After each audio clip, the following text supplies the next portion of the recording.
หมดยังบอกกันนี่สิไปขุดทองแล้วกูบ่ได้นี่ฮะจบกันเนี่ยก็ไปคุดนำกันให้แล้วโอ้พี่บ้าบ่มึงฟังกูบ่เด้อ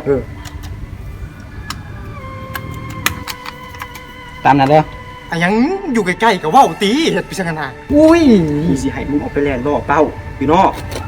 อุ้ยกูก็ย่านกันมึงไปอ่ะพี่บ้าบ่กูก็ย่านตายคือกันอุ้ยกูก็ย่านกันอยู่นี่แล้วจ้ะ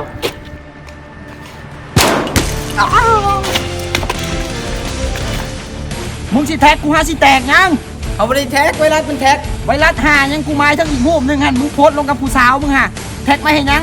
อย่าฆ่าคนโสดบ่บ้าต้นฮักเอาไปแท็กหมู่ของหมู่แท็กแล้วมึงสิยิงเห็นยังบ่ได้ยิงไวรัสมันยิงโอ้ไวรัสยิงจะเบิ่งทั้งโก้ไปเบิ่งอยู่เว็บอื่นที่ไปเบิ่งยิงใน Facebook นี่กูสิออกไปยิงมึงนี่แหละสัปนี่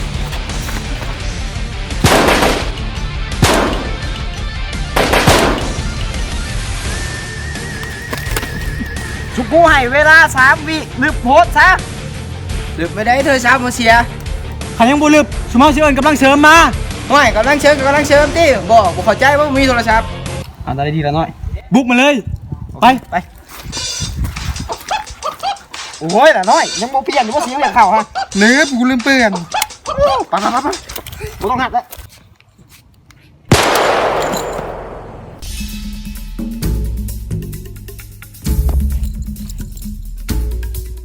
กำลังเสริมมาซอยด่วนเขาถึงมาน้อมนี่หยุดโอ้ยแม่งได้กว่า10 ปีมันกินบ่ได้รอดได้นะ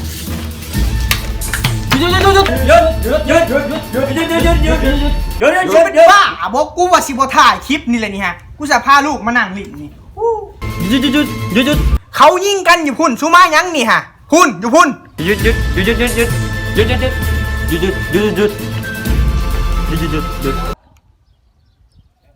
เฮ้ยกูอยู่พี่ชูไปยังนะฮะหยุดแม่งเ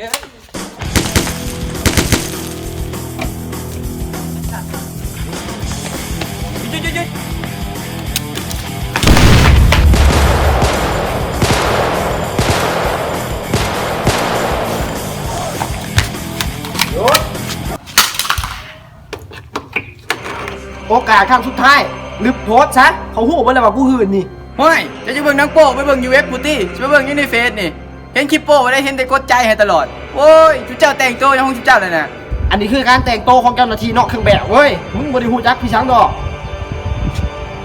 ละน้อยอย่าแนมกล้องดิเฮ้ยเอ้าถ่ายแล้วบอกมึงจะโดนแล้วโอ้เอาโอ้ยจำแท็กจะดีสิขาสิแข่งกันบ่โอ้ยชูแล้วข้างหลังเงียบนะข้างหลังเงียบไว้นะถ่ายคลิปอยู่ตกลงจะยิงเขาอยู่ป่ะเนี่ยปวดแค้นเลยนี่ละน้อยอย่าเพิ่งยิงเจ้าของสิวะยิงอะไรบอกอย่าเพิ่งยิงเห็นยังโอ้ยเขายิงเลยเด้ยิงก่อนกันโอ้ยิ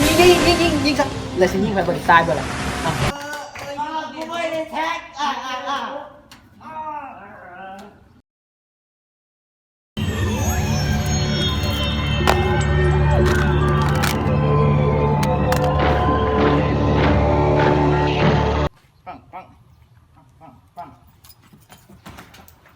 เดี๋ยวเราสิใส่ซาวเองบ่ใส่ซาวเองไหมใส่ซาวเอง